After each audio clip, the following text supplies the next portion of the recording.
Good afternoon, everybody. Thank you for attending today's webinar for PEBB Benefits 24/7 for state agency and higher education institution employers. Today's webinar is hosted by Rob, Deb, and Larry. So a little housekeeping before we get started. All attendees will be muted. Please don't unmute yourself, even if the program allows you to do that. Please use a question and answers feature to submit your questions to us, and we will in turn answer them for you. For today's webinar, please have a question related to logging in, the BA dashboard, adding a new subscriber, and enrolling new subscriber and their dependents. Please, the videos are located on the training section of the BA website. You must first watch those videos and then come here and ask your questions. So it's not like a full-on training where here we're going to present this information to you. What you want to do is go out to the BA website, look at the videos, start practicing, and then come to the webinars to ask your questions. If you're having trouble logging in, send a request to HSA support under the training requests. When you log in, you won't see your employees there. What you want to do is create your own employees, get in there and practice. Okay, it's not going to be exact environment when you start going live, but at least this information should be here where you go in there and practice and get used to enrolling subscribers and their dependents. And what you see today won't necessarily be what's going in the live version. There'll be some improvements that will be added here. But again, we just wanted to get you a training environment so you can get some practice enrolling employees, getting used to the system. Now, Rob, Deb, do you have anything to add to that? I don't. I don't either. I think the biggest emphasis for me is to make sure that people understand that this is not going to be grounds up training, from A to Z on any of these topics. The videos are really going to do that. And then when they come to the webinar, it's to just get questions answered that relate to the webinars that we've already posted. So Also, Larry, the training environment has not been updated. So what's coming out on May 8th is not actually going to be exactly what the training environment looks like right now. They're focusing on the live environment. So they're not going back in updating the training environment. Sounds good, buddy. Yeah. So are there any questions that we can answer for you that people who went in there and actually worked in the system? Now they have questions on how it works. And again, relate to the questions of logging in, the BA dashboard, adding a subscriber, or rolling subscribers or dependents. Other stuff that we're going to cover at the later webinars, other topics, but just please relate it on these questions on these topics here. Hey, Deb, can we show them a screenshot or take them online to where they could see the videos in case they don't know where to go to get those videos? sure, I'm going to go ahead and share my screen. Will one of you guys let me know when you can see it? Yep, See it. see it. Okay, great. I will take you out to the PEBB Benefits Administrator website.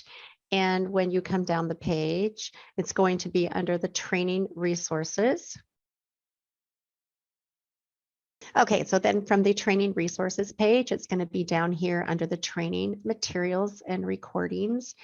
And here are the Benefits 24/7 instructional videos. Right here. Here are the ones that are for session 1 that you should have hopefully already reviewed. And that's why you're at this webinar, so that we can answer your questions as they relate to those. And then these are the ones that will be available. You should be watching these for session number 2, which is next Wednesday. And for those webinars as well to sign up for, then you can come back here under the training schedule to visit. Is that going to be down here? Yeah, right here. So down here are all of those different webinars based on employer types and the different sessions that you can go ahead and register for. So looks like we have some questions though. So what kind of notification will we receive when a newly eligible employee completes their enrollment or a current employee makes a change? So It's my understanding that you will not get a notification at all if your employees are enrolled in the application doing their own enrollment, because there would really not be anything that you would need to do for them unless they have added a dependent. And if they've added a dependent, then you would know that you have something to do, because your dependent verification tab would indicate that you have some verification documents to go ahead and approve. So, or when a current employee makes a change, again, if they're making a change, that would be like mid-year would be a special open enrollment. And again, you would have some special open enrollment dependent or our documents here to verify, and it would let you know here that you have those. So that's how you would know that. Yeah, unfortunately, even with Set My Account, there is no email notification that goes out to BAs letting them know that dependents or SOEs need to be verified. BAs are expected to at least go in there once or twice a week to see if BA or dependents or SOE events need to be verified by their employees. Would you recommend, Rob, that everybody at least logs in once a day at least and just takes a look at it to see? Definitely, at least Especially once, a large, yeah. at least with the large employees, you know? Yeah, and Take a look I and know see. ETS talked about in the future, they hope to update that, but currently there are no notifications that go out by email letting the BA know you need to go in there because someone needs to be verified. So that'll be in the future. Okay, so Shannon is asking, what will the reports entail? Will it be the same as Pay One? So Larry, you're the expert on Pay One. I don't know what the reports are in there, but I'll go ahead and click on this reports tile right now. So maybe you could say, here are the options available at this time. I don't know how that compares to Pay One, Larry. Yeah, I think it's going to be similar to all the same reports that you have right now in Pay One are going to be available now when 24/7 comes about. I haven't heard anything different from that. Okay, awesome. Okay, Jennifer, when adding a subscriber, how will the employee be informed? You will let them know that they have been added, and they will be able to go out, log in, create their login, and go ahead and do their enrollment. So that's you as the BA have the role of letting them know and helping them learn how to use the employee or subscriber side of the application. I know with Set My Account that when a BA adds an employee, you should be using the worksheet, make sure they're eligible. The employee looks at the worksheet, they know exactly when their 31 days starts. So employees will not be able to go into benefits 24/07 until that date of eligibility is reached. So if they try to go in before that, they won't be able to do anything. But once that date of eligibility is reached, they have 31 days from that date to make their elections. They can go back in as many times as they want to change their elections within that 31 days. After that, on that 32nd day, they're defaulted to the default plans.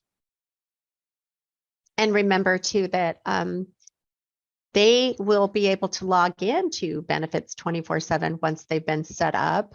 Like a lot of our employers who set their employees up in HRMS or CTC, and that information feeds over to benefits 24/7. If you, as the benefits administrator, have not gone ahead and made them eligible in benefits 24/7, and they log in on their side to try to go and start their enrollment, they will not have that newly eligible wizard show up so that they can do their enrollment. So just kind of keep that in mind. The sooner you can get them eligible in benefits 24/7, the better, and it will give your employees more of those 31 days to do their own enrollment in the application. Okay, so we have a question from Christy. Hi there, I'm only able to access Washington State Varies, but WSDOT has 4 total sub-agencies. Okay, how can you get access? So really, right now, if you have access to one of the organizations in benefits 24/7, you probably don't need access in all of them because you're going to use the system the same exact way. So where it's going to really be important is in the live environment that you go ahead and request access or your organization requests access for the people who are going to be benefit administrators and have the highest level of access. And then once those benefits administrators are set up, they can give other people benefits administrator access for like edit and read. We haven't gone over that in the training videos yet, but you would make that request for the live training environment from the PEBB benefits administrator website. You would go into the HCA support portal and you would make a request, and you would go here under the benefits administrators, and you would do that under this benefits 24/7 security designation. And this is where you would let us know what kind of organization you are, which one of these is your organization, and then it's going to ask you to add the people that you want to have added and what their access level is. Just keep in mind though, that the person who's doing this has to be the person in your organization who has the authority to give you access to the system to begin with. So anyway, that's how you can go in and get that access established for the live environment. Hey, Deb, one thing about that also, when whoever's inputting that information, adding benefit administrators, you want to make sure all that information is correct, mostly their email address. If you're off by a letter or even a dot, and that BA tries to log in, it will not allow them to log in. That email address has to match whatever email they're logging in through Sol. That's really important. Thanks for saying that, Rob, because we have found that some people are sending us messages saying, I can't get in, but when I check the email, it is off by a letter or something like that. And it absolutely needs to have the right email for your work. So thanks for that. Christy says, who manages admin, edit, read only in the training environment?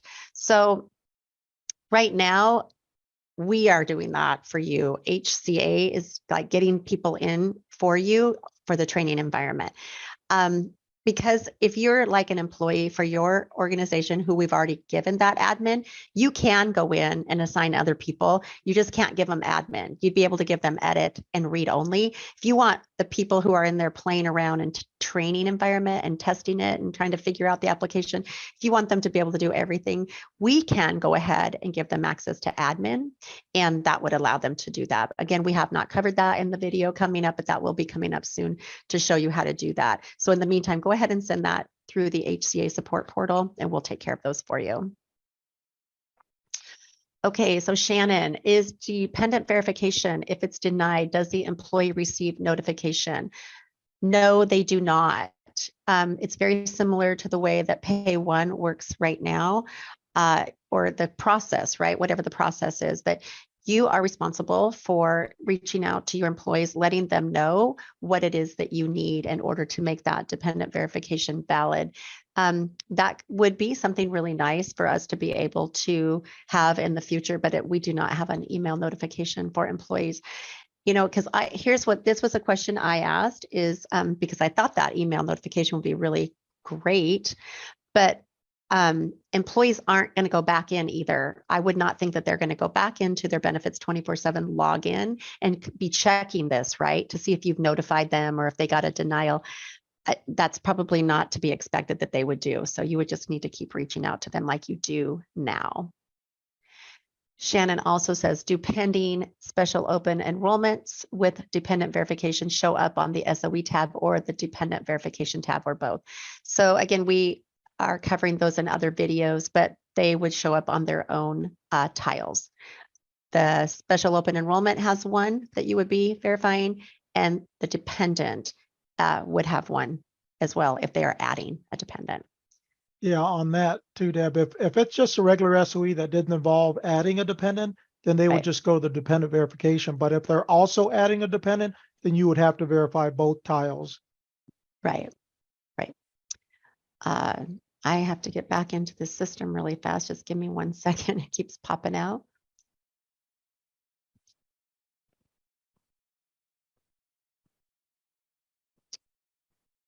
There we go.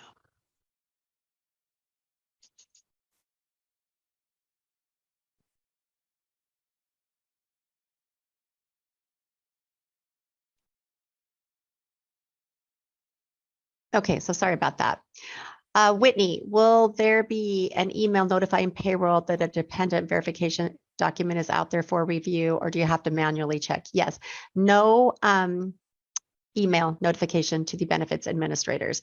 That's why you need to be logging in. I say daily.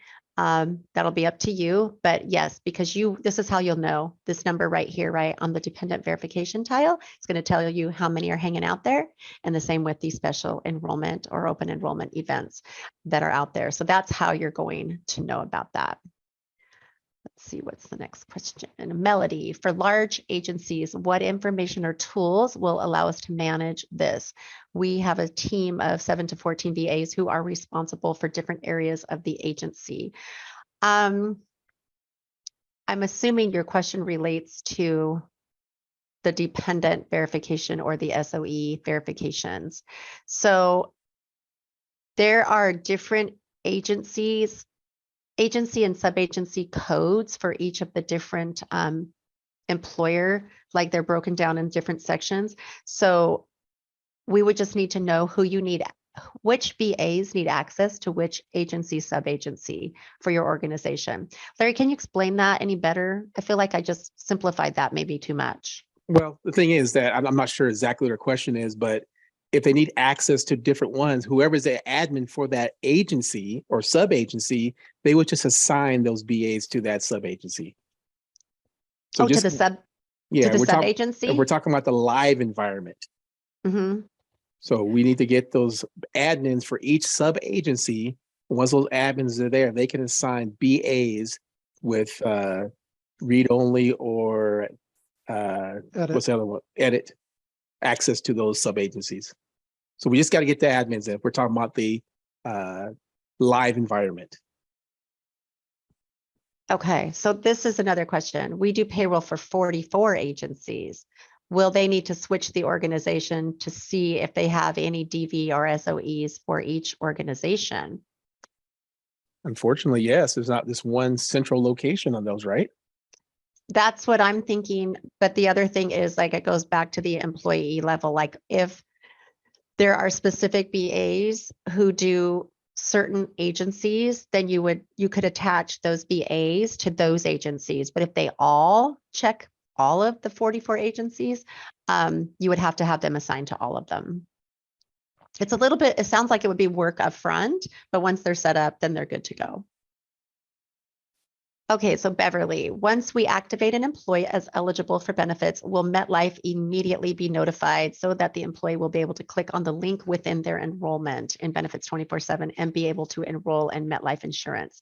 Because currently they can't access the MetLife web login until we enroll them in Pay 1.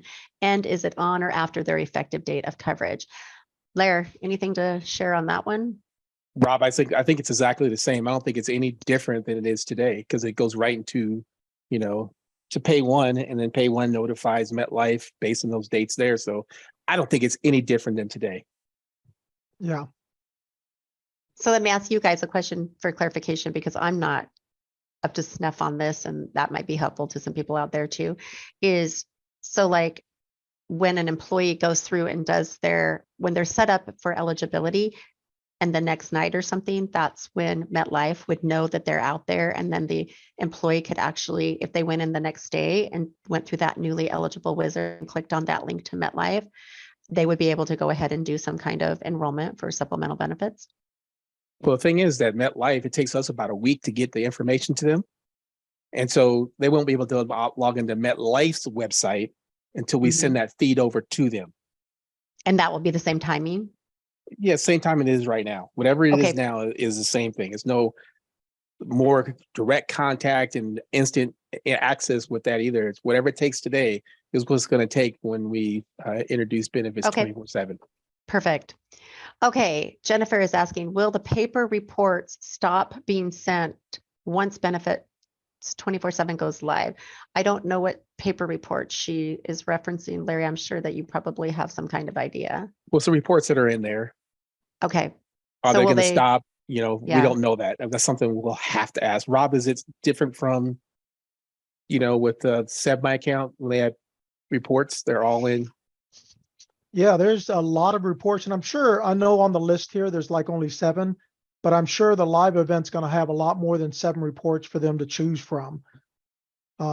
Just like said, my account, we have like 27 reports in there. Okay.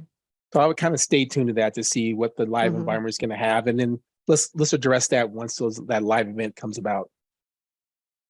Okay. Melody is asking, will HCA have a template notification? They are enrolled and screenshots to help employees use their side of the application for agencies to start with. A template notification that the employee is enrolled. Well, and Larry or Rob, you might want to chime in on this, but I'm feeling like a template notification. Well, I'm going to see if I can find somebody out here. I want to show you guys something. I'm going to look for an employee. But basically about the screenshot part of, they're looking for a user guide to help employees enroll into benefits 24/7.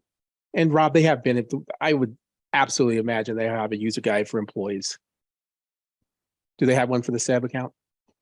Yeah, you remember when we started SEB, Larry, there wasn't yeah. really a user guide for employees, because it's the benefit administrators' job to train their employees, and it's our job to train benefit administrators. And I know they had additional resources when SEB My Account first started. So I'm hoping they're gonna have some type of quick reference guide so employees can know how to sign in at least. Right. So I'm not really sure about what kind of training resources they're going to have for PEB employees. I know they talked about it. So we talked about in our meetings that they were thinking about developing a user guide for employees. But that's That kind would of be the questions great. that we have. Yeah, that'd be some of the Yeah. questions that we have. And hold on to that thought. We'll be back to that. We're going to ask that question and hopefully they'll get an answer to us. As far as a template notification that they're enrolled, when a newly eligible employee comes out and goes through their wizard, there is going to be, when they get to the very last page, because this person that I've created for just training and testing purposes, I've already enrolled them, but they're still within that 31-day eligibility window. So that wizard is still out here. But when they get to this page, this is going to be like letting them know who's enrolled, who's not enrolled, right? So that's what they would see. And that would kind of be a confirmation letting them know that it's out there. And then when they get to the very last step of that wizard, they can also download that election again so that they can see how it all turned out officially. So it's showing it's enrolled. Here's the other thing to keep in mind, though. You know this, that even though they've done everything here, they've elected their plan coverage and maybe they have dependents to add, they're not really all the way enrolled until you go out and you go ahead and verify that dependent documentation that's required. So that is what really completes the enrollment, but you already know that. That's a good point, Deb, that BA still has responsibility on approving those dependent verifications, making sure they have the right documents to enroll that dependent. And like Deb was just showing you, it's great. This wizard takes them straight through. And after they add dependents, there'll be a dependent review sheet showing all the dependents they just added. They'll go to the next step. And each one of these steps has a review or confirmation page to show their elections that they made to confirm. And if it wasn't, they can go back and change their elections. But throughout this entire process, it confirms everything they're doing. And then the final confirmation at the very end, when it says you're all done. So there's a lot of steps that confirms what that employee is doing and making sure this is who you want to add. These are the plans that you want. This is your overall cost and the dependents and the plans that you want. Thanks, Rob. And here's one more thing that I would like to say about this, that sometimes people will come in here or, your employees, and they're going to go ahead and start this newly eligible wizard, and they're going to get all the way through it. And maybe they went home then and talked to their spouse or they realized they didn't have everything like for the documentation. Well, they can make any changes to this up through that 31 days, because just because they got to the very last stage and confirmed it, the wizard will stay out there and they're going to go ahead and be able to make changes and continue to upload any dependent verification documents that maybe they missed and want to go ahead and add. So just know that that's available to them to keep adding information to or making changes. So we do have Tracy asking, in the training environment, should I be able to see some subscribers under the admin dashboard? So I don't know what agency you're from, but here's Central Washington University. Oh, I don't know if I have them. I don't, but here's maybe one that I'm just going to put one in for fun, right? To show you, because I have been in the system doing a lot of creating employees, playing with it, testing it so I can get ready to do the videos, right? Well, you guys are just getting in there and I didn't use that employer as one of my test ones. So if I were to go out to this one and I'm looking at Washington State University, I'm just going to it doesn't have anybody right here, right? Has nobody. But if I go back to my Department of Ecology, the one I've been putting a whole bunch of employees in, I'm going to go to the Manage Subscribers tab, and the same thing. It looks like that I have no employees, but all I have to do is some kind of search. And for me, I'm just going to type in the letter A, because now it's going to bring up all the employees that have the letter A in their name, right? So you're going to see that I've got 57 that I've added and that are in there. So that's how you would find them. But every time you go back out to the dashboard and then go back in, it's always going to be closed up until you do some kind of search to look for them. And if you don't have any, because none of us behind the scenes at HCA have been using your organization for practicing or testing, then you're going to be doing that in your organization. And then that's how you get employees, just like I'm doing, to test and play with and learn the system. Okay, so let's see the next one. It's from Samuel. Do the employees get external notifications about default and eligibility dates, or will they only see notifications and benefits 24/7? So no external notifications to employees. The default, there will not be a notification either. Larry, what do you, go ahead. They'll still get the worksheets, right? So you're still required to do the worksheets for these employees. They will have the dates available to them. They'll have to go there between those dates and worksheets and actually go in 24/7 and complete it. So yes, there will be a notification. It'll just be on the worksheets now. You're still required to use the worksheets. Perfect. Hey, Deb, can you go back to an employee's account with the wizard? Yeah. So as a BA, as you're going through, you're filling out the worksheet, you're notifying the employee they have 31 days when their date of eligibility actually starts. As you notice in the blue wizards there, it gives you the to and from date. So from March 23rd to April 24th, that is their 31 days. The employee knows exactly how long they have and when their coverage is going to start right there. So all the information is there. They're not going to be notified, hey, you have 5 days left, nothing like that. Good point. Very, very good point. Okay, Melody, what resources is HCA providing agencies to help teach employees how to use the system? It's April 12th and they haven't received anything. They are employee-focused training. What kind of employee-focused training? Like we've already mentioned, right now, our job is to train you as the benefits administrator how to use benefits 24/7. And also everything that we're training you on is how your employees would use it if they were going to go into the system and do their own enrollment. So because if you get paper forms, you're going to be using the wizard to go ahead and enroll your employees. That's exactly what they're going to do, because here is the screen that comes up for them, right, when they're logged in. So you're the resource that's going to be training your employees. I know that's a lot. So like Larry said, we know something is coming.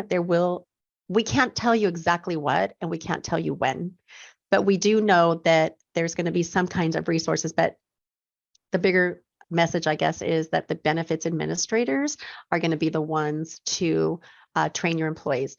Now, we have talked to some of the benefits administrators who are really excited about this program. They recognize there's going to be a little bit of a workload attached to that for their employees, right? For the new hires. So they right now are maintaining the paper enrollment forms until they're really familiar with the system. And then they're going to go ahead and start telling the people, their employees, about this ability for them to do their own enrollment. So every organization is going to get to make that decision for themselves on how they would like to administer that. But the self-enrollment option is going to be available to everyone. And it all depends if you let your employees know or if you want to wait until those resources are available. And I would say on top of that, Deb, that Benefits 24/4 is coming out for employees to self-serve, go on, make their elections, all of that. So it should reduce your workload so you're not having to do everything. Of course, there's going to be some employees that don't have internet, don't like computers. Again, they have those forms that they can drop off with you. But the recommendation is to have the employees go in and do the work so you can do other things. Okay, thanks, Rob. Okay, so Christy is asking, how will the LTD premium waiver be processed in the new system? I have not practiced this yet, but I would like to see if I can pull somebody up because I know it's out there. I want somebody who's not got the wizard though. Maybe an older employee that I signed up. Boy, you can tell I've been in there recently doing a whole bunch. How about, let's go back to the bigger alpha. How about this employee? Part of me thinks I've, oh no, not that one either. I think I've, yeah, I need to find an active one. Well, you know what? Just bear with me. I'm going to go ahead and just add somebody instead of taking your time. Should we wait? Oh, do you want to wait? Well, I mean, it's not really part of our 4. Okay, that's fine. We'll LTD come is back to coming it. later. Sure, I'll leave that. And if we have time at the end, Right. because I do think that, you know, it's important. You're right. But You're right. You're right. That's totally fine. Okay, sorry about that. I will back up and go on to the next question. Okay, so Louisa, do I have to submit a security request for all 44 agencies we provide payroll services for? Larry, I'm gonna let you take that one. So if we're talking about the live environment, you're going to have to submit a request for each sub agency for an admin. And then the admin's responsible for assigning read-only or edit functions for each employee. So we just got to get in there for the live environment for admin for each of those 44 agencies. So yes, it is, seems a lot, but unfortunately that has to be done. Whoever the admin is for all 44. Right. And here's the other thing. It's like Larry said, we're not really covering all these topics in this webinar because we have not released the video yet for managing BA access in the application once that one benefits administrator has been given that role. So we will be covering that though in another video training. So Samuel says, when we're adding new subscribers, I noticed that now we will be filling out their address and salaries. Previously, I believe this was imported from HRMS. After it was keyed, will we need to update this when it changes, such as for PIDs? So no, I know that you're from a state agency and it was in the video too, like your information that you put into the HRMS system is going to come over into the benefits 24/7. So their address and salary information will come over. Now, if something changes in the HRMS system, it will always update into the benefits 24/7. Larry, can you speak to the time, like the timeliness of that and how that works? I don't know. It's usually overnight. So when they make something in HRMS, the next day it'll populate the system. Okay. Ruth, do we need to create a different SAW account for 24/7 or we use the current one that we use for Pay 1? Okay, so a lot of our benefits administrators right now in the training environment are running into problems with getting in because of their SAW account access. So when you get to the SAW page, it's going to ask you for your login credentials. If you're trying to use your work email SAW account and it says it doesn't recognize you, it's because it's a test SAW environment. So you're just going to need to like re-sign up for a SAW account, and you would use your work email to do that. Once you get that all done and you verified yourself, you could just back out of Chrome, go back into the benefits 24/7 training URL, go to the login page, and then log back in using those credentials that you just created in the test environment, and it should go ahead and get you in. As far as the live environment, Larry, I didn't even know there was that for, this is what I'd like to say to people in the audience. I'm not up to snuff at all on Pay 1. Larry is our expert. And so when you ask questions, I always going to refer them to Larry because I don't even know how they get into Pay 1. I didn't know there was SAW required to get into Pay 1. For some agencies there. For some agencies there, yes. Okay, so would they just use their current work email, right? So remember, we're finding out for the training environment, it lets people in sometimes, and sometimes it doesn't. When it doesn't, you have to create a whole nother one. What about for when it goes live? Will they use their current one that they're using now to get into Pay 1? Yeah, because it's not no longer a test environment, it's going to be a live environment. So they're going to use their real SAW account for the live environment. Perfect. Okay. Louisa, does Benefits 24/7 notify us of dual enrollment? Yes, it does. We aren't going to cover that very much, well, actually at all. All I can do is tell you that yes, the system does identify that, and we will be covering that in a different video. Hey, Deb. Yeah, go ahead, The Rob. great thing is because SEB and PEB are now merged together. Once you enter a social security number, and if they're in the SEB program, it'll automatically identify that this person is in the system. So it works both ways, whether they're in PEB or SEB, it'll automatically identify them. Awesome. Thanks, Rob. Sweet, Rob. Okay. Thanks. Okay, Beverly, what will appear in the Benefits 24/7 LTD enrollment screen for higher ed employees who do not have their salary included in Benefits 24/7? I see it calculates the rate for 50-60% employee paid LTD based on their salary. Will there be a link to calculate their own premium rates? So let's see, higher ed, which one can I do here? Would this be a good one, Larry? Yeah, any of those. Okay, so boy, I don't know if oh good, there are some. Okay, I'm going to go ahead into this person and we're going to go down to their supplemental benefits page. And oh, interesting. So I want to go back to the eligibility tab because this employee does have a salary, but the higher eds are not required to have a salary. They would just be putting in 0. Is that correct, Larry? Yeah, so they do their own, through their system, their own LTD and stuff. She's just asking, there's a link out there that's going to help them calculate their premiums for their LTD. Right. So this is what I see on their supplemental page. It doesn't look like there is a link There's out there. nothing. Well, yeah, exactly. It just tells them what the plan coverages are for 60% and 50%, what those rates are because they're higher ed employees retirement plan, but it doesn't have the calculator like, let's say, a state agency employer would have. So, Larry, do you know if the standard has on their website a calculator for employees to calculate their rates? I think they do. Have not been out there to verify that. This is what she's talking about for everybody else, right? So this is where it kind of drops in the salary and whatever plan they choose, what the premium would be for the employee and their monthly potential monthly benefit. Yeah, okay, so because their employees don't elect LTD through this, or they do it, do they elect LTD through this? They do, don't they? Well, it shouldn't, because they don't do it currently through Pay One. They do it through their own system. Okay, so everything else, all of their other benefits, their employees will elect through Benefits 24/7, but they will not be electing their long-term disability here. They'll be doing it in their own system. Is that what you're saying?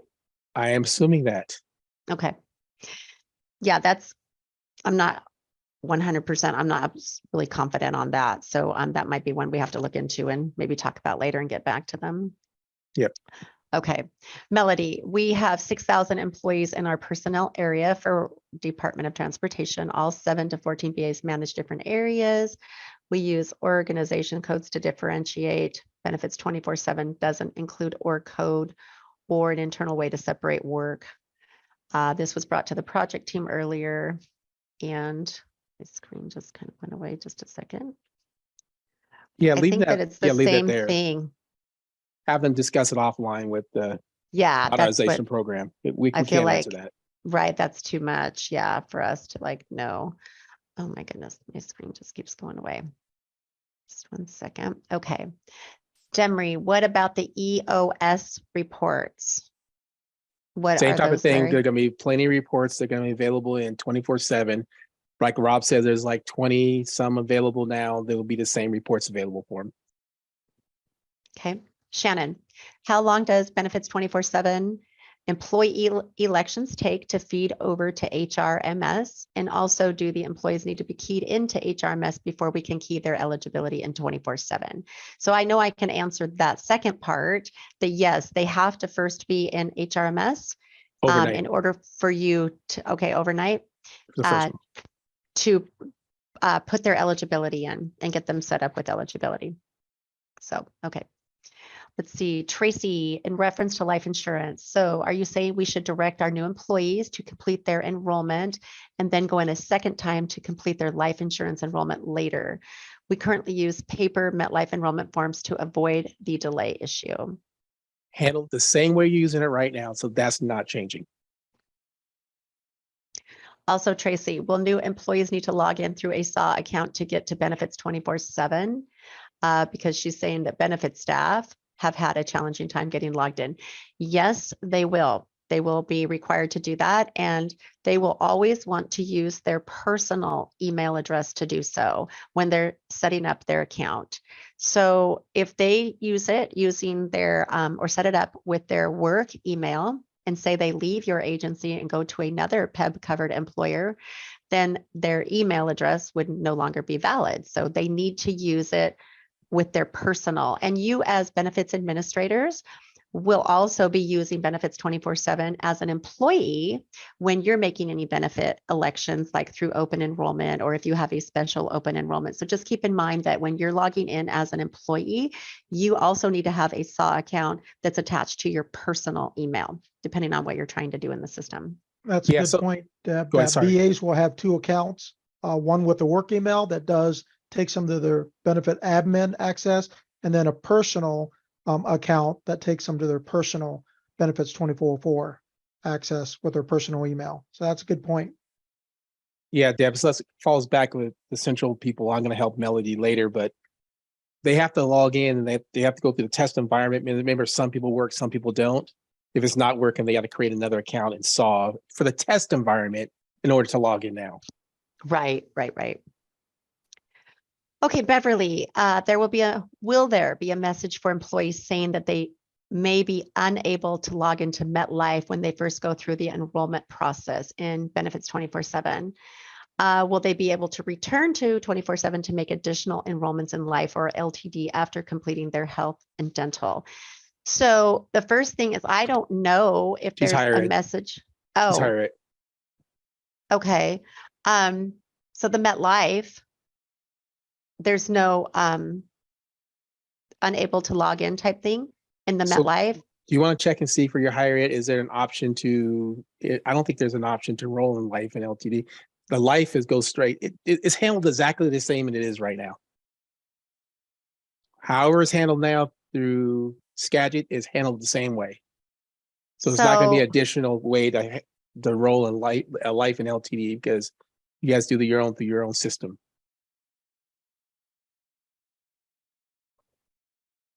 So they're okay, I guess. Okay, what did you just say? That they do their own? They don't come through Yeah, the portal? remember CTCs, the community Okay. colleges. She's from a Okay. community college.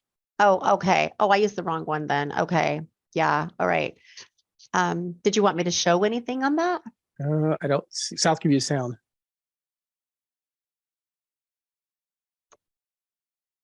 Just show the supplemental Supplemental. code. Yep. Uh-huh. Okay, so here's the LTD, and And they're you see not there's choosing no that. option. There's no options from them to select those supplemental coverages because they do it to their own system. Okay, but here they do right here, lad. I Well, want to no, say this. that's still the same. Okay, so they will go down there. Okay, they can go to the portal. Remember Okay, that they're not going to be able to do that if they're just enrolling now. They're not going to recognize them through MetLife until down the road, till they're a week later after they Right. enroll. So if they Right. use paper now to get into the system for MetLife, that remains exactly the same as a process it does right now. Okay. All right, and then for LTD, it's through, It's Like- the same way they handle it now. okay, all right, So they do LTD their own. The community colleges do their own through their own system. right, okay. That's why it's not showing up here. Okay. Christina, is there going to be a crossover period where benefits 24/7 and pay one is available? It's my understanding that no, they will have a date that pay one ends and the next day benefits 24/7 picks up. Is that what your understanding is, Larry? They're still talking about it. They haven't decided whether they're going to cut it off at May 8th. They're going to let it go a few more days. That's down the road as far as decision of that. So they haven't made the decision on that yet. But they're not going to run parallel. They're not going to run them both for a little while, right? They're going to I when don't- one I don't shuts know that. off. Yeah, I Oh. don't know that.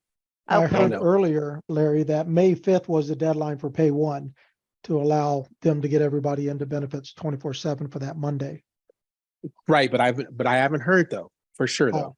Oh, okay. Yeah, I don't know All the I'm saying, dates for sure, yeah, but it's been my understanding that pay one will not run at the same time benefits 24/7 does. So like once they close out pay one for benefits administrators and make them available in the new benefits 24/7, they will only be working in benefits 24/7. They won't be able to access pay one. So yeah, that was my understanding, but like Larry's right, some of that stuff is kind of to be determined, I think. So it says like for April, new hires, they're still going to be in their 31-day enrollment period when the crossover happens. So how are we handling this?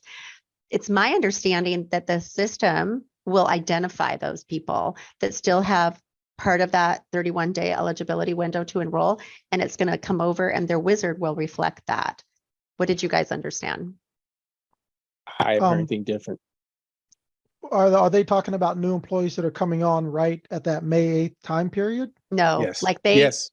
oh, So they So- say begin like April 20th. They yeah, still have that 31 days that runs Right. across April 8th. I was like May 8th. Are they going to Mhm. have that time in 24/7 to enroll? Again, employees can fill out an enrollment form and give it to their benefit administrators and make their elections that way during that period if you're worried about that. Other than that, they could wait till May 8th to log in and still have time to make their elections. yeah, and most of them, because like you were giving them their enrollment period began while you were still working outside of benefits 24/7, chances are you've already given them the paper enrollment forms and they've already started their process on those. But that eligibility wizard would still be there because then as the BA, you would have to have a way to enter their elections and you would do that through the wizard for them. Okay, so Demry, what happens when COLAs go into effect? Do we have to manually key the salary updates for all of our employees or with HRMS update the salary via a gap file? And they will automatically feed over the updates through HRMS to benefits 24/7, right, Lair? Correct. No different than now. Cool. Okay, Demry again, I apologize if this has been asked, but will new employees entered into HRMS gap into 24/7? So when the BA enters the social security number, automatically connects the data that HRMS brought in. That is how the video made it seem. I just wanted to confirm, and that is a very correct statement. Yep, that's how it will work. Shannon, how do agency to agency transfers work within 24/7? We will be covering that in another video, so I'm not going to go into any of that right now, but that will be coming up. Samuel, when selecting the dental plan coverage, you make a note that a lot of employees select Delta Care instead of Uniform, thinking it's Delta Dental. There's even a message stating that it's a managed care plan when you select it. However, it's still the first item in the list and separate from the other managed care plan. Would it increase visibility further to have a header for managed care plans? That would be an enhancement request that we can move forward, but at this time, I don't think that they're making any changes to the format of the system as it's currently designed. Makes good sense though. Tracy, go Hey, ahead. Deb, I think they also have that big red paragraph that pops up letting them know that they're enrolling in a managed Yeah. care plan. So Yeah, that's what he mentioned. Yeah, yeah. that's to let that, you're right, because we've had a lot of people think it's not, that it's something different. So Tracy, this training format, which would be more helpful if it was a regular Zoom meeting where we could ask questions instead of having to type everything. We agree. However, those are hard, a little bit harder to manage. And so for now anyway, we're doing them this way and trying our best to get your questions answered. Doesn't mean it will always be this way.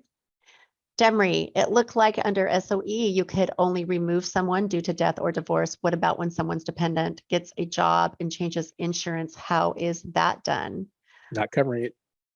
Not right now, correct.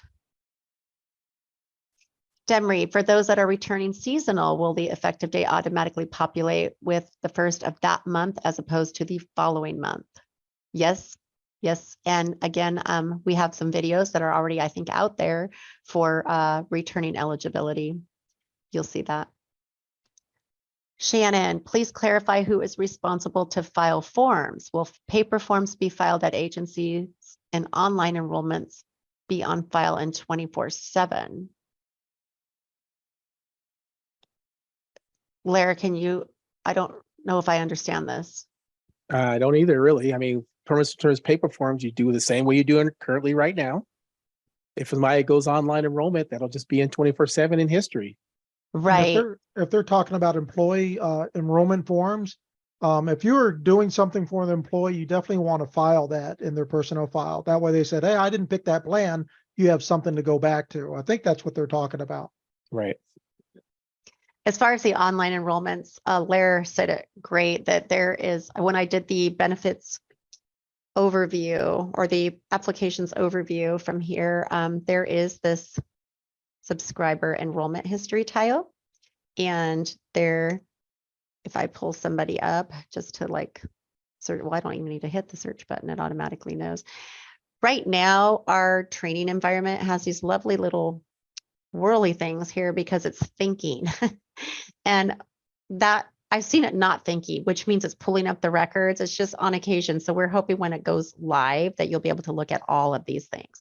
But here is the where you can see history of enrollments and things like that. So, this would give you some information as far as what's happened. It wouldn't be an actual form, but it's like what they've actually done in the, technical side of the application that's kind of saving that information. Okay. Okay, so Demry, is there a way to upload a large bunch of changes at once?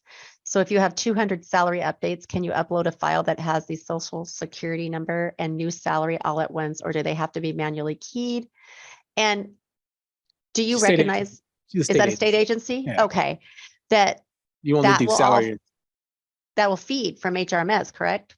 Let me just here. Yeah, I believe she's feed over HRMS. Right, not to worry, right? Yep.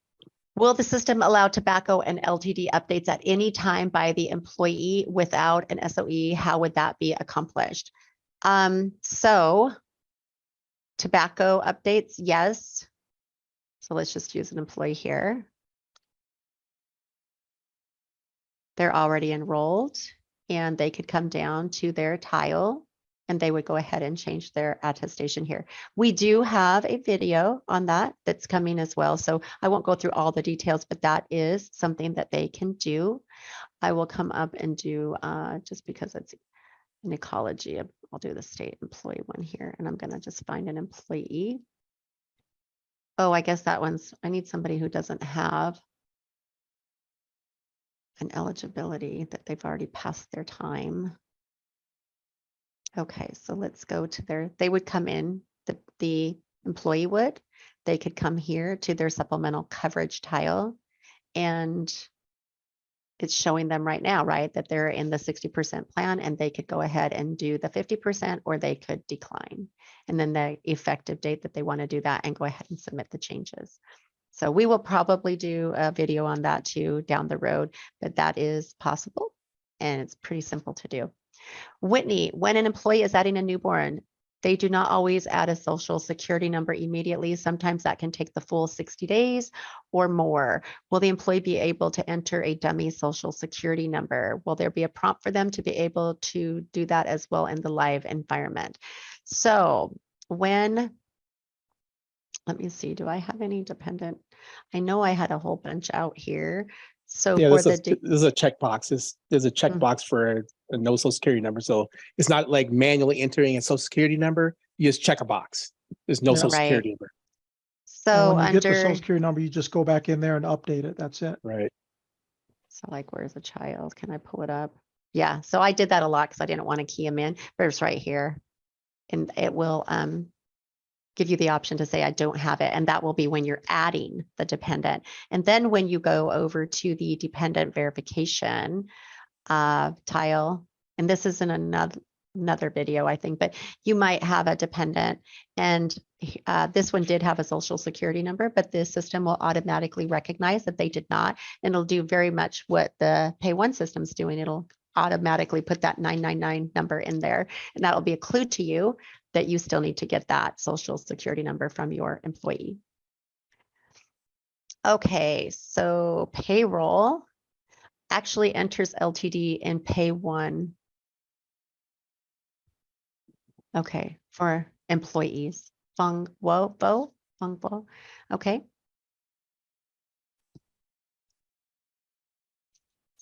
Okay, Jennifer, on the LTD, if higher ed processes their own enrollment, does that mean we will have paper forms for the enrollment in addition to online enrollment?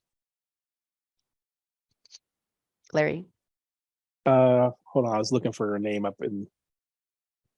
Sorry. It's okay. What do we got here?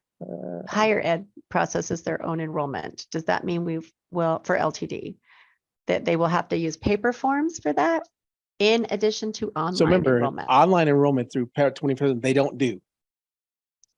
Higher ed does not do it through 24/7. They do it through their own system as they do it today. That does not change. So whatever their process is for that, right? They, whether it's a Today, it'll be that paper. process once 24/7 goes in effect. Okay. Beverly, in situations where during the 31-day window, the employee keeps changing their mind about what medical dental plan and which dependents to cover or waive and makes several elections before the last day, I assume we, the higher ed CTC link system, will receive and upload several different plans, family member enrollments with each night's transmittals. Some will cross payrolls, taking employee premiums incorrectly. Since this will or may write over the previous data in our system, will there be a way for us to know what happened, like a history of employee changes, so we can make sure our records and payroll are correct? Larry, Send a question through the HCA support. This is not the format for that. Okay. Limit the questions to our 4 topics that we have. Okay. Jean, I added a dependent and verified them selecting a birth certificate. I now want to change the dependent's birth date and will not let me. Can you show this or talk about it? I wish we could see the screen that she's doing. Let's see. Verified them selecting. I will now want to change the birth date and it won't let me. You know, I've not had to do that. Should we try to do that? What do you think, Claire? Should we? Yeah, sure. Okay. Yes. So let's go ahead and manage one that has a dependent. Well, I think like you said, Deb, there's certain things that you can't change. And if there's something you can't change, send in a request to HCA support. And I think that's one of them once you hit that submit button. Well, like, let's just say on a child. Well, this one I can do. It's not a child, but it's still the same situation, wouldn't you think? So could you change what did you say, the birth date? Ooh, it's grayed out. So you can't change a birth date. What? Send it in, Rob. Yep. Our customer Okay. service will make the adjustments. Okay. Thank you. Okay. It seems like you Whitney. should be able to change that, though. That doesn't make sense. Why do you say that, Larry? Seems like you should be able to change the birth date if you made a mistake on a child. Maybe not. Well, employee, okay. Well, on a okay, but that child. was a spouse, and but these aren't verified yet. So maybe, did I do this one? Let's see. I don't know if it's different for a child. I would think probably not. Let's see. Under the managed dependents, and I think this is, oh, they're pending certification, but I mean, I guess might still see, it grays it out no matter what. It won't allow you to. Rob, why would they not allow the birth date there to be changed? I'm On a not sure, child. Larry. Yeah, I'm not sure. But if they have any problems with any of those areas grayed out, I would just send in a HCA support. Okay. Yeah, and then we'll take care of it for them. Yeah, okay. Whitney, currently LTD defaults to enrolling all eligible employees into the 60% plan. Are you saying that the employees will not have the ability to change this? If no, how will the employer key in their selection? Oh, the same, let's see, do we have one that still had the wizard? So under here, when they're in the wizard, I'm going to go down to the supplemental. So Whitney works benefits. for a state agency, so. Okay, thank you. That's always helpful to know that, right?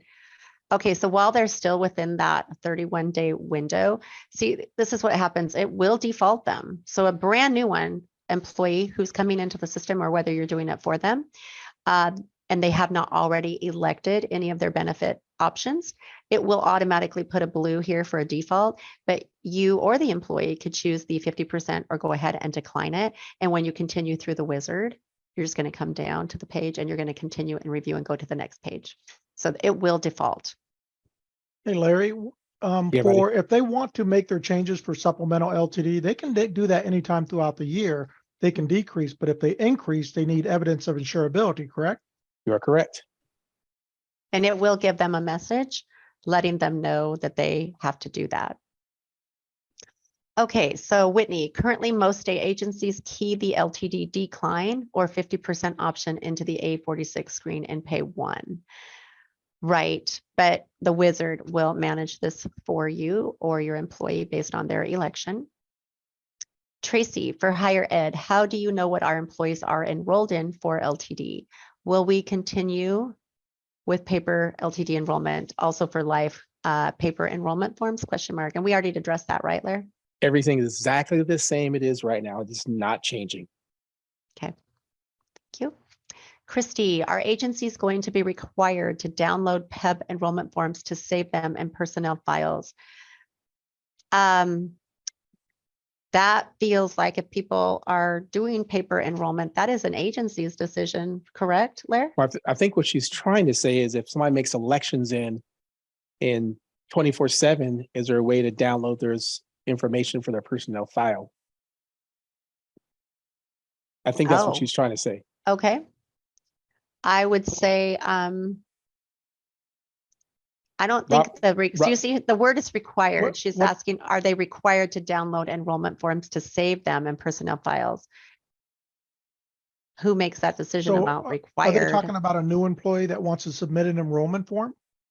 Yeah, it's hard to understand where she's coming from. If they are, they could order enrollment forms on the BA website and just have them available to hand out. She did say this. She followed up and said, if someone makes elections in benefits 24/7, agencies are currently required to house PEBB forms in personnel files. So she's saying anyone who wants to make an election, new employee or a special open enrollment event. So here's what I would do. I would just download the statement of insurance. Yes, that's what I was just thinking. And put that in employee's file. If that's what their agency's requirement is, that is probably the best thing because we'll show all the dates. And just remember too, if there are additional questions, there's that subscriber history tab that you could also go back into that and have additional information. It wouldn't be as easy to read and understand as the actual statement of coverage, like Larry just said. So that could be a nice way to go ahead and print that and file that if you need to. Okay, so after the BA set up employees' eligibility in 24/7, does it default them and feed the default plans to HRMS overnight? Or does it wait until the employee completes all the screens, medical, dental? No, well, I guess I don't know the answer. Or does 24/7 wait until the employee completes all the screens, medical, dental, LTD, to feed over to HRMS? So the system, if they are defaulted, then it does go to HRMS once they're defaulted, correct, Larry? You're correct. Overnight. And I don't understand, I guess, when he's saying wait, does it wait until the employee completes all of the, well, if the employee completes the medical, dental, LTD. So I think what she's trying to say is that if somebody halfway completes it and just goes to medical, dental and stops, and then completes the rest of it, does it feed over then, or does it wait till they complete all of it? That's what it almost sounds like they're trying to say. Okay, so I have a question. Say they did it halfway and they never got to the confirmation. It would still like not even realize that it was completed and confirmed, right? So I would know the answer to that. Yeah, I don't either. I guess we kind of have to test that at some point. Right. But yeah, I don't currently know the answer to that because we just haven't tested it. But we have to have asked Jeff. Okay. Demery, right now in pay 1, if you enter eligibility with no plan, it will gap into HRMS as uniform, medical, uniform, dental. Will 24/7 do that too? Or will it only gap in once the elections are actually chosen? It will automatically, right? I mean, am I hearing that? Am I reading that right? It will. So what they're doing is just entering, which they shouldn't do anyway, before they get a paper form from people. They're just entering it in the system, just putting no plan. And so it just charges for uniform medical plan, even though the system's not in there, it just charges for it. We don't want people to Okay. do that anyway, but some employers, they do that. We probably Oh, want them to wait to get the paper form before doing that. Basically, they're okay. saying if they enter the eligibility in there, we'll default them and send it over the thing. And I don't think it would. But we'll have to ask Jeff that. That's a question that's outside of us. Well, we can Okay. ask Jeff that. Okay, Tracy, will enrollment guides, the booklet, still be available? I have not heard anything that they would not be, because there's still a lot of really good information in those enrollment guides. And I would They- imagine that the paper forms would still be in them as well, because some employees or even agencies might make the decision to not, promote the employee self-enrollment.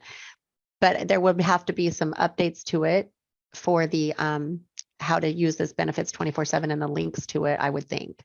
I did ask that question, and my supervisor, Jeff, he acknowledged that something would need to be changed on that. So I'm thinking the Yeah. guides would still be out there, right? Well, several ones are Enrollment still guides aren't available. going away.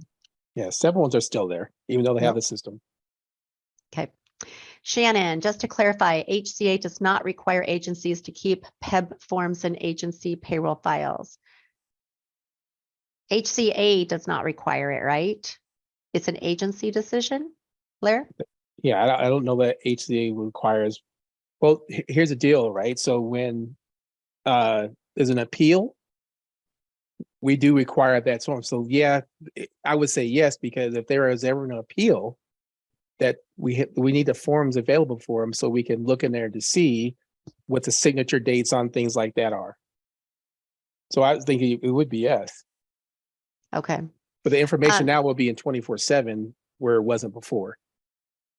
Right. So that's my question, because before we only had paper enrollment option. So Right. now we have both. So say somebody doesn't complete a paper enrollment form and there's still an appeal, they're going to go in and look at the subscriber history and find all those dates on enrollment and things like that. There would not be like a signature date per se. But you can So I'm tell when just- somebody went into HR 24/7 though. Yeah. Okay. But here's my question. Well, I guess because say they have a PEB form and the BA's keying it for the employee. They save that form in the employee's file. Okay. Tracy, higher ed, just as a summary, I'm understanding this correctly. I'm trying to look at it from a new employee's viewpoint. We struggle now explaining enrollment. So moving forward, we'll have employees enroll online in medical and dental and then collect paper the LTD life and dependent verification forms, and we'll create a benefits file with the paper forms. Does that sound correct? Well, the dependent verification can either be uploaded or given to them. So it's either way for the dependent verification, but the life and LT will remain the same. Okay. And can we complete an employee's online enrollment for them? That's Yes. correct. Yes. Absolutely, but the goal and recommendation is for the employees to do that so you can do other things. Thanks, Rob. Okay, so Whitney, another add-on to the records retention question. So for state agencies, anytime the employer made the change to PEB coverage or enrolling new hires and rehires, the employer is required to keep that form in the employee personnel file and also send those documents in the transmittal if the employee transferred to another agency. So for open enrollment, if employees made changes online, that did not require the employer to enter anything. We did not save those changes since that record fed over to HRMS. Now that the new system is primarily all employees entered, what will be the new state agency requirement for any all changes made in the new system? I think with my own records background that is going to be a Secretary of State's decision on the records retention when you're using electronic, and that's its own record and it's going to be kept in the system. And they probably already have something like that on the retention schedule. But as far as the paper, I don't know if they call that secondary or if it's original anymore when you actually put it into the system and it's maintained electronically. So Secretary of State's office could probably really help with that. We don't define retention for the state. Okay, right now, those are the only questions that are out there. Does anybody have any more that they would like to ask or that they're thinking of? And Larry, is there anything based on those 4 videos that we're supposed to cover today or answer Mhm. questions, is there anything that was in this morning's that might be helpful that we could talk I don't about? remember. It seemed like all the Yeah. same questions. Yeah, they all look the same. A lot of them are trying to get into the system. So if you're a state agency, you should be able to get in. I'm finding, and Larry too, we're getting a lot of requests that we need to get you into there in the system under the managing the access tab. You can't even get in unless you're in the benefits 24/7 system with access. So I have talked to a lot of agencies, and I was originally asking for the HCA number, your agency number. A lot of the employees are clearly not aware of that number. So I'm just going in right now, just so you know, and I'm pulling up one of your organizations, and here's an example. Department of Corrections has a lot of agencies with different sub-agency numbers. I'm assigning them to one of them because the application is going to work the same regardless. What's really important is getting you enrolled in the right place for the live environment. So in the testing or the training environment, we can assign you to any of them. And then the other ones, if you're outside of the state and you have to go in through that top button, just know that Secure Access Washington page, when you get there, is a test SAW environment. And so your work email is going to probably need to be re-signed up with, give yourself a username and a password, just re-sign up with it with your work email so that once you get that all done, you can get back in with that in the test environment and it'll take you into the environment. But other than Deb, that, one thing I would recommend for BAs is I'm not 100% sure on what type of training materials that they're going to pass down for employees. I know you all seen a lot of questions on how do we train our employees. I would start developing some type of PowerPoint slide just with the essentials of logging in the benefits 24/7. Anything that you could help with your employees. Again, we don't have a timeline. We're not even 100% sure what's coming out to help with training materials for employees.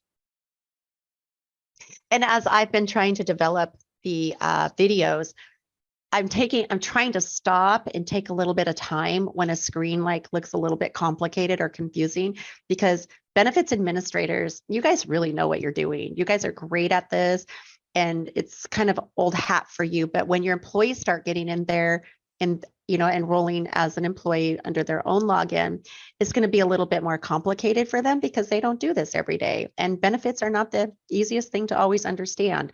So I do try to take a little bit longer to explain that to you so that anything that you think might help your employees, you could potentially turn around and help them with that. And I can't emphasize enough that I know this is an area that all organizations are asking for help with the employee side. So I have to just believe that something's coming out soon and that will help you. So just stay tuned on that. I do keep taking that to the top because as a previous benefits administrator, I do understand that benefits administrators have a job that they do all day long, and it's 98% another job. And we are just a small piece of what you do. And so it does take time to train your employees and give them access. And you also have to learn it. So I do share that information. I just would like people to be aware of that. So we do have another question. When a new employee decides to enroll in 24/7 as a benefits administrator, do I require this employee to fill out or submit the paperwork PEBB enrollment change form? Again, that is going to be your decision as an organization. So if you want them to be able to do the self-enrollment, you would just show them where the URL is where it's going to be out on the PEBB employee website for employees. And that will all be coming out once it's out on the websites and available. You would just direct them there. They may need your help though. If you're an organization who says we're not really encouraging employees to go ahead and do self-enrollment because we don't have the time to train them, you might continue to require them to do the paper enrollment forms until you're ready to go ahead and expose them to the self-enrollment process. So I think right now the discussion has been everybody can make that decision for themselves. I know the recommended process when we first started up was to do the eligibility worksheets. And if they're eligible, then put them into benefits 24/7.